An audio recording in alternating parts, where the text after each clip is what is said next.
And finally, on the program, the Lagos State government hosted President Muhammadu Buhari at a dinner, appreciating him for creating the time to visit Lagos for the Festival of Projects Commissioning. Please put your hands together for yourselves. Echo Hotel and Suites, Victoria Island, is the venue for the presidential banquet dinner put together by the Lagos State government for President Muhammadu Buhari. Dignitaries joined the president at the venue to give him a befitting welcome to Lagos State and to celebrate the giant strides of the state government. Please permit me, Your Excellencies. The governor of the Central Bank of Nigeria, Godwin Emefiele, explains what the Blue Rail Line and Lagos Rice Mill means for Lagos State and Nigeria at large. Our President Muhammadu Buhari's drive for food security has enabled 679 large projects to access the sum of 743.76 billion under the Commercial Agricultural Credit Scheme. These have significantly increased the number of integrated rice mills in the country from just 6 in 2015 to over 70 in 2022. In addition, fertilizer blending plants have increased from 7 in 2015 to 72 blending plants in 2022. Also, there has been significant investment in farm mechanization and logistics, with attendant improvement in the productivity of key agricultural commodities like rice, maize, from an average of 2 tons per hectare in 2015 to over 5 to 6 tons per hectare in 2022. Infrastructure for transport and logistics plays a crucial role in accelerating development. It is for this reason that Lagos Blue Line from Okukomaiko to Marina is deemed to be very crucial.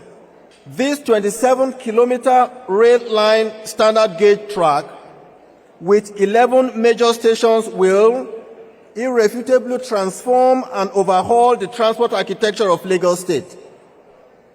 Gratifyingly, this is complemented by the Lagos Red Line, another 37-kilometer rail route from Agbado to Marina, with 12 proposed stations that will facilitate the movement of people and expedite distribution of goods in Lagos. On completion, these projects will reposition the state in terms of transportation and further ascertain her status as the commercial nerve center of our country. The Minister of Transportation commends the President for supporting the Deep Seaport project. This commissioning that took place today was made possible by the expedited manner Mr. President handled all requests made by the Federal Ministry of Transportation concerning the Lekki Deep Seaport. The very fact that the letter of intent between the proponents of the Lekki Deep Seaport and its financial partners was signed as recently as April 2019, and by January this year, the wide-ranging impact project is already being commissioned, is a testament to the tenacity of purpose of the Federal Ministry of Transportation through the Nigerian Ports Authority. Added to these were the precedented promptness with which the President approved the Ministry's extraordinary request to designate Lekki Deep Seaport as customs port and approved wharf, and its publication in the Federal Government Official Gazette in record time. With seaports being under the exclusive legislative list, the Nigerian Ports Authority's provision of a sinking fund for the federal government's equity contribution to the Lekki Deep Seaport gave this project the necessary statutory cover and financial guarantee in line with the law. The host governor, Babajide Sanwo-Olu, assures the president of completing the Red Line rail project before the end of his tenure. In the time since your last visit, we have made remarkable progress on many fronts. These projects are being commissioned during your first visit: the Lekki Deep Seaport, the Lagos Rice Mill in Imota, the Lagos Rail Mass Transit Blue Line Phase 1 project, the 18.75 Eleko to Epe rigid pavement 6-lane highway, the John Randall Center for Yoruba Cultural and History are just testament to just how much we have able to accomplish in the fulfillment under our team's governing agenda. Let me quickly highlight what each of these projects translate to in terms of economic benefit for the good people of Lagos State. The first phase of the Blue Line will transport 250,000 Lagosians daily, rising to 500,000 when it is finally completed. The 18.75-kilometer Eleko rigid pavement 6-lane is part of the 47-kilometer expressway connecting the Lekki and the Epe districts in Lagos and ultimately linking the deep sea port. It also portends great social economic benefit and raise livability standards for many people living and working along this axis. And the Lekki-Epe axis has been adjudged as the fastest development corridor in the entire African continent. Mr. President, let me also briefly summarize the journey in the last 3.5 years, almost 4 years now, as encapsulated in our team's agenda, and which has now culminated in those very significant projects, completions, and commissioning that we have witnessed. In transportation and in associated road infrastructure are critical segments of our development agenda, and rightly so. The T stands for transportation and traffic management, which happens to be the first pillar in our team's agenda. And we have completed, like we have said, the phase 1 of the Blue Line. In addition to this revolutionary light rail mass transit, we're also on a fast track at commissioning the second rail, which is the Red Line. We're happy because even the Red Line is bigger than the Blue Line.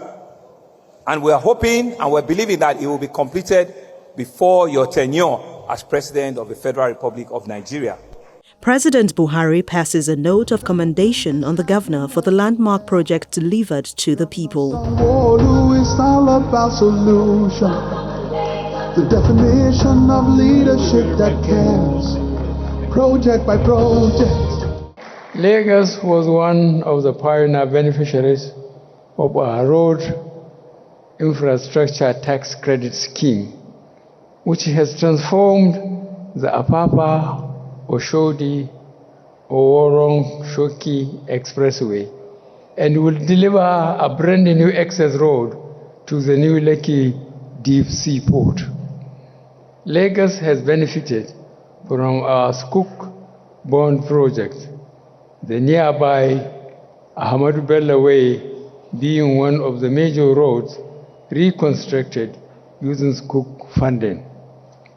In addition, the allocation of right-of-way of the Lagos-Ibadan standard gauge railway line for use by the Lagos Mass Transit Red Line. Substantial financial support at the height of the COVID-19 pandemic, the handover of the International Airport Road to the Lagos State Government for reconstruction, the ongoing development of the National Theatre, Egamu, in partnership with Lagos State Government. We have been very clear that our administration is one that will support and work with state governments to achieve our mutually held goal of laying a sustainable foundation for lasting progress and development in Nigeria. I am delighted that the alignment between Lagos State and the federal government since 2015 has more than delivered on the dividends of democracy for the good people of Lagos State. These projects, being commissioned today, would not have happened without close collaboration between the federal, and Lagos state governments and the involvement of the private sector as well. Indeed, our commitment to unleashing the full potential of Nigeria's private sector should never be in doubt.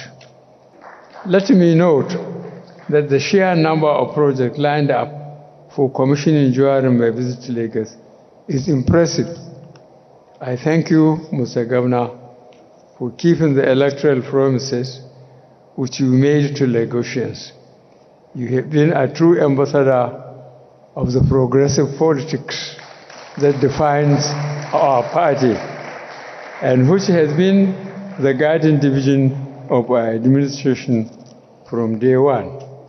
I also acknowledge the excellent work that you did working closely with the federal government and other stakeholders to protect Lagos State from the worst effects of coronavirus pandemic. There is so much for us to be proud of that we have worked hand in hand to achieve. Equally, there is still so much ahead for us to collaborate on. The possibilities for the future are immense and exciting. In the 4 months until the end of our administration, we will continue to work with unwavering vigor and commitment to fulfill the promises we made to Nigerians.